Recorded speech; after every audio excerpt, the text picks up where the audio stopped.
Your Majesty, thank you very much for having us today in your palace. Thank you very much for coming. So if I may ask you, we just witnessed a display of culture. What is the significance of it to you and to the people here in Osun State? Well, humanity and culture can never be separated. That has been the bane of our existence. It's very important for us to know that without culture, we are nobody. That's who we are. That's what actually has formed the basis of our existence by our forebears. So it's very important for us to know that culture is part of us and we are part of culture. Anybody that loses culture, very, very much you have lost your identity. So, as the custodian of culture and tradition of the Yoruba people, we hold it in a very high esteem that it should be part of our day-to-day life activities. So it's part of us. We can never, ever jettison it. It's very important for us, and that's who we are. So let me ask you, Your Majesty, during election period, you have all kinds of people in your kingdom who run for political office. You have even presidential candidates seeking audience, coming to pay homage. When you meet them, what do you tell them? We basically see them once like that in about 4 years, based on Nigerian constitution. And the truth be told, that's the time they hear hard truth from various traditional rulers across the entire country. Because we are fathers to all, we're not meant to pay any partial politics, because all political parties will definitely visit the palace and various palaces, because we are the closest to our people, and thanks to our culture, because we are the custodian of culture and tradition. So our people respect more the traditional institutions than anything, because we uphold our culture very well. We uphold our tradition very well. So as a result, when they come around like that, we let them know the truth. As far as I'm concerned, from Kingdom of Ife and the entire Yoruba kingdom, we let them know the truth. But democracy in Nigeria now is 20 years. As a result, a 20-year-old should be working and working well now. Ideally, we'll be rounding up from school. A 20-year-old has become an adult. So I don't think we are still practicing nascent democracy. But so far, so good. It's very important for our leaders to be listening to the traditional rulers. But it's up to them whether they listen or not. They've perfected the system so well that they don't retain any form of authority in traditional institution, despite the fact that traditional institution very, very strong, because they are only there constitutionally for 8 years. We are there forever, until God says the time is up. So as a result, our people gravitate towards us more than any other person that are in governance, that are in position of leadership. So as a result, we know the good, the bad, and the ugly in the society. We know them very well. We know where to get them. We know where to fish them out.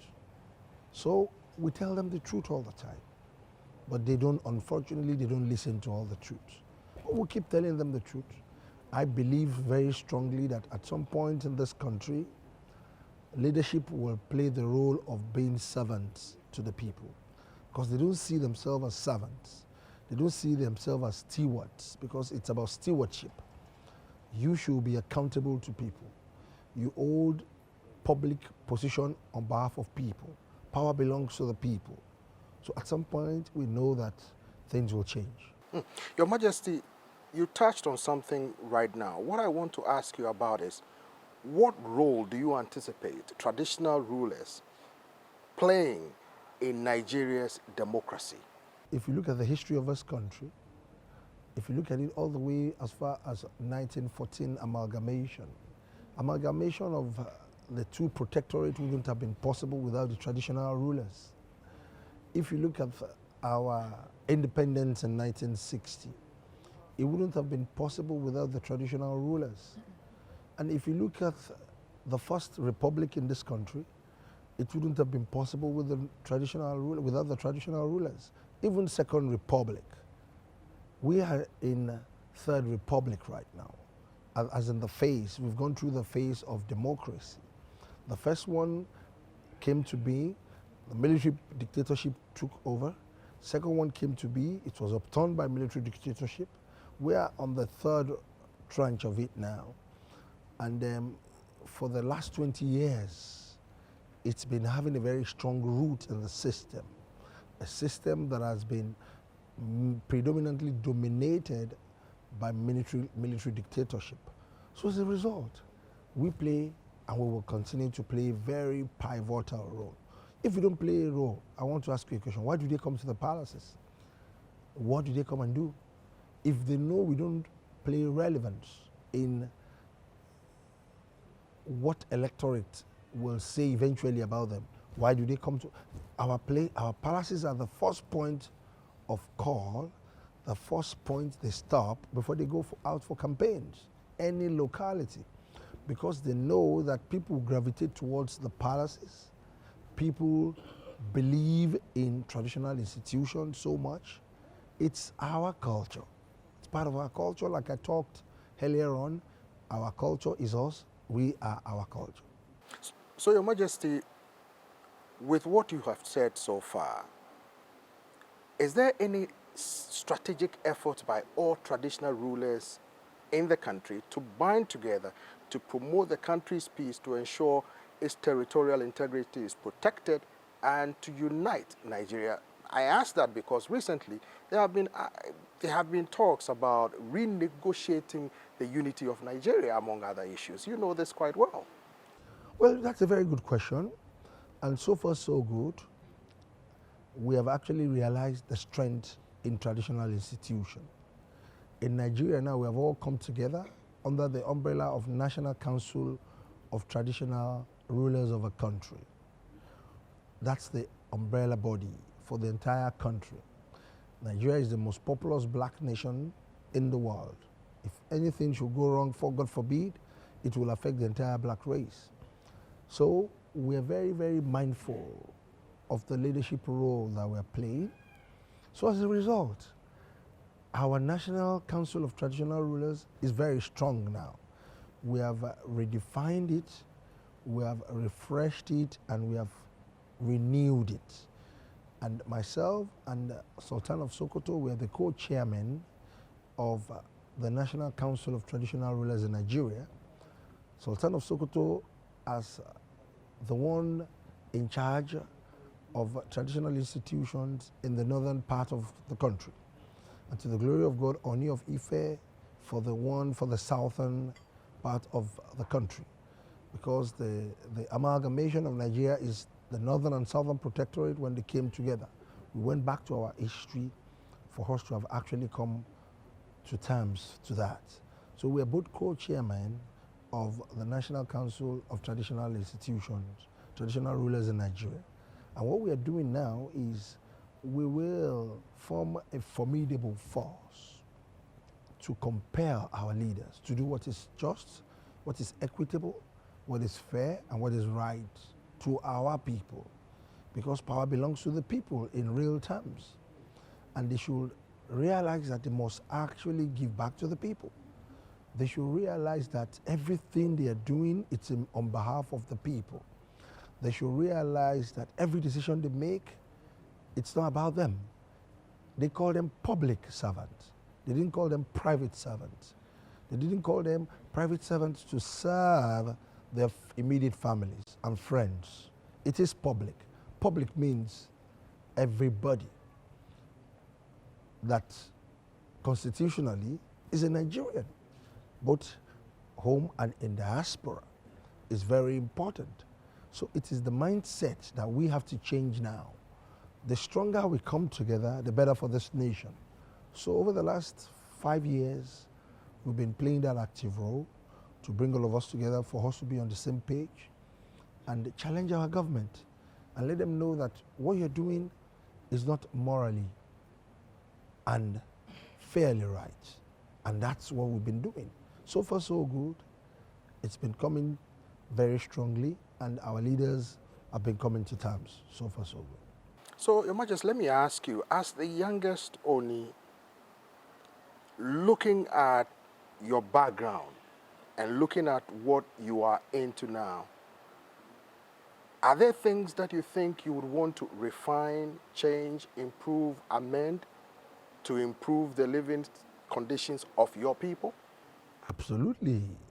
One thing that, to the glory of God, I've been able to achieve so far is to blend tradition and modernity.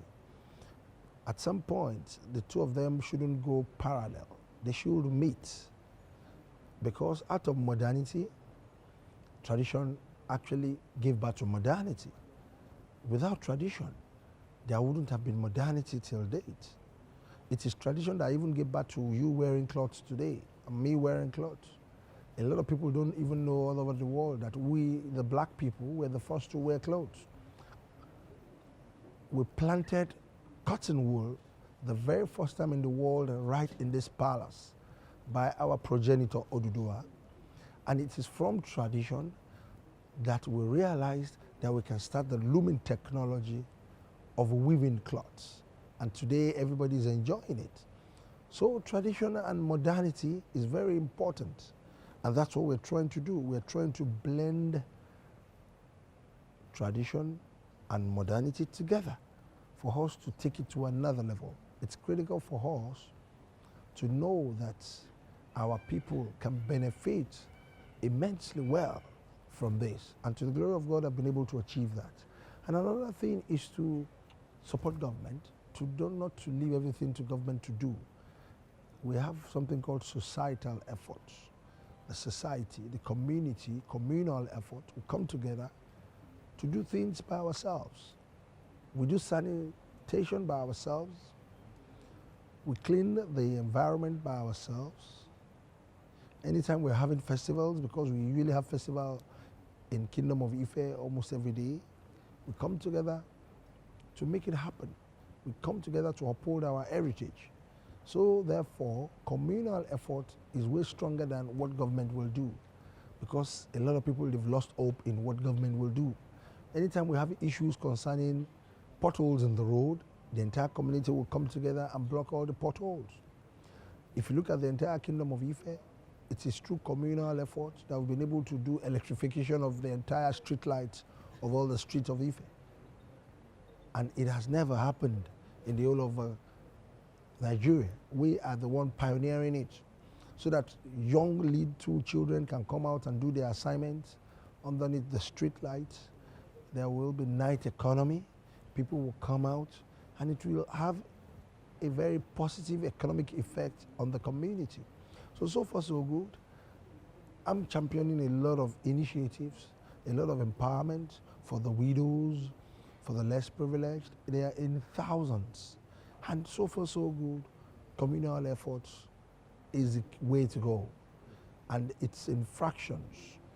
The more it's been fractionalized, the better it will reach out to every populace. So far so good.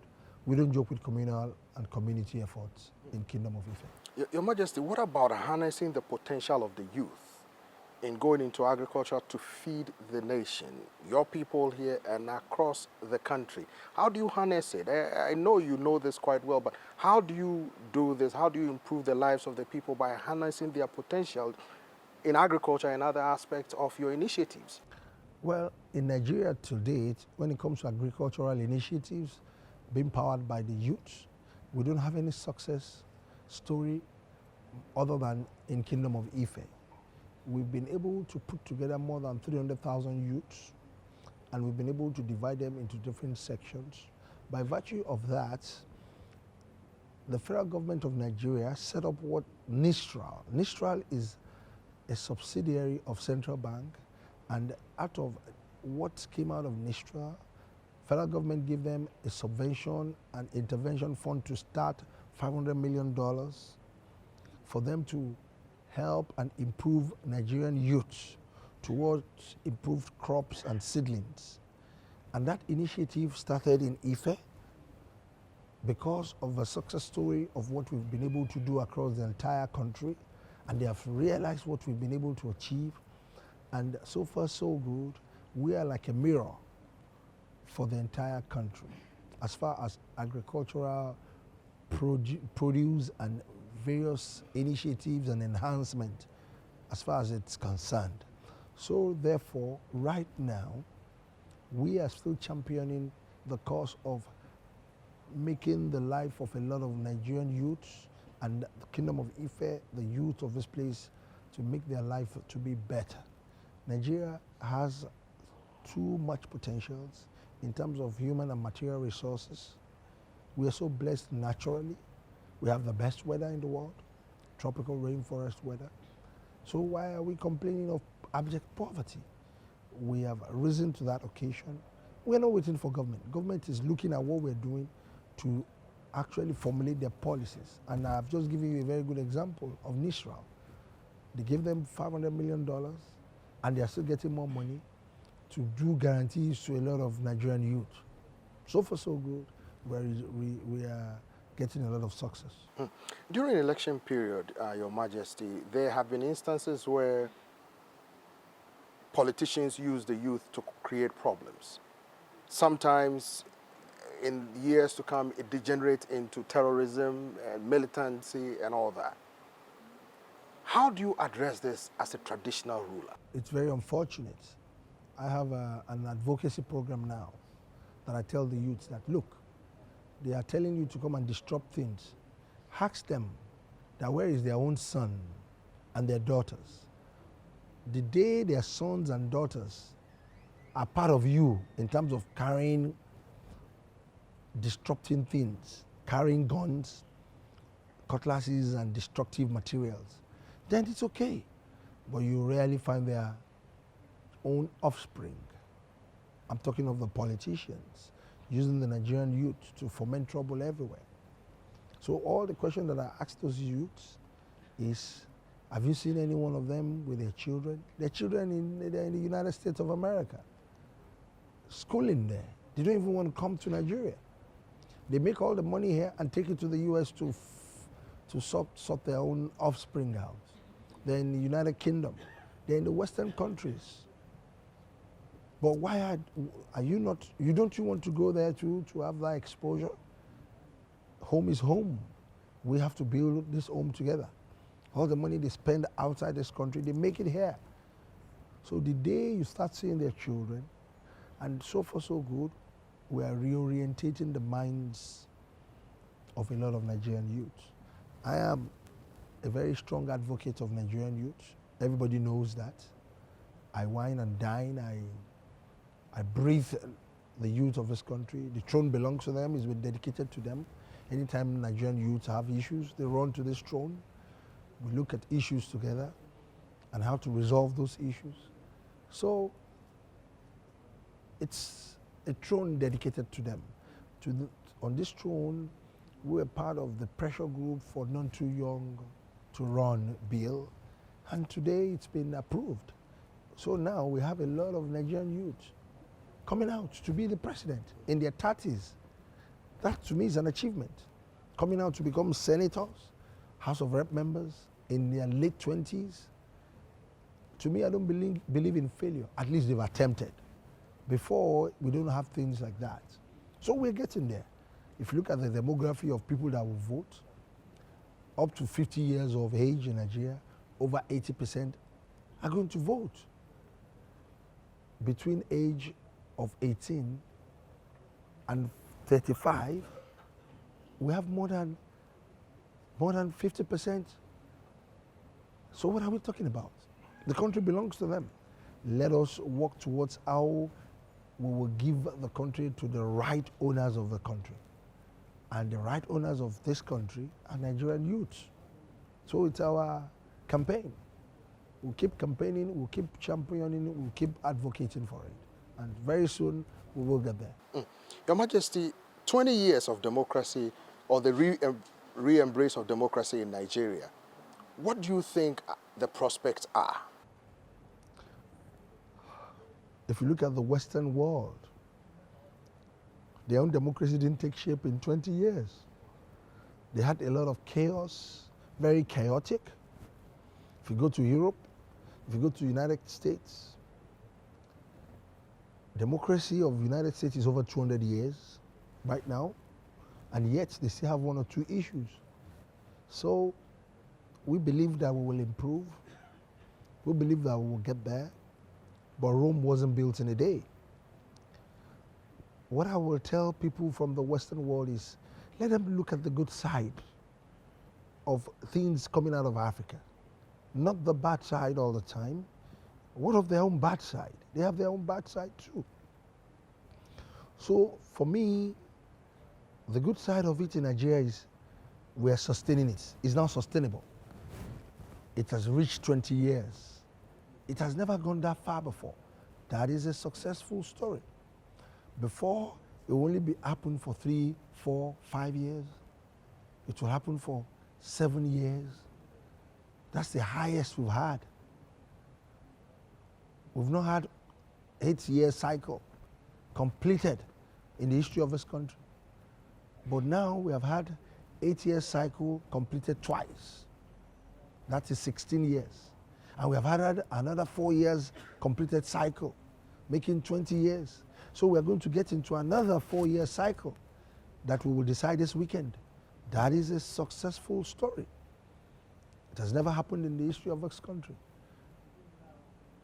Before, military people will have come and break it. But now, military coup is becoming a thing of the past. It's becoming unpopular. So that's an achievement. Fine, we are not there yet.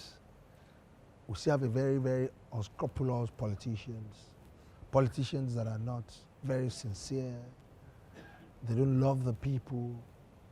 If they know the real thing they are going to do, they won't even vie for the post. Because a public servant belongs to the public. You serve the public. You must not have things that are more than the public. Eyes are on you. Your accounts, the way you dress, the way you talk, everything. They must be careful. Then you must not even enrich yourself. So it will be, at some point, political offices in Nigeria will be very discouraging for people. Because when the system is in place, how can you break a system when everything in Nigeria has been properly institutionalized? So you realize that you're just there, a public figure. How do you want to break it? It's not possible. So I think we still have prospects. Before we leave, Your Majesty, what is your message to the people in Osun State and then the people of Nigeria and the world at large? My message to the people of Osun State, first, is we are indeed a mirror. Election was executed here last, a major election before the one we'll do this Saturday. My message is to the youth of the state that they should please go out en masse, perform their civic duty. Power belongs to their fingers, their thumb, or to their hand. They have relevance. They will decide the future of the country. Let them come out. And let them not believe in any politicians deceiving them to go and cause and foment trouble. It does not pay. Peace and peaceful coexistence is critical. So to the entire country at large, I'm a lover of Nigerian youth. I am very dedicated to things Nigerian youth does. So what is critical for me is for this election to go in peace, for everything to go in peace, for all of us to ensure that there is a smooth transition and power belongs to the people. Let us go and exercise that right. And God bless Nigeria, and God bless the entire continent of Africa, and God bless all of us, the entire human race.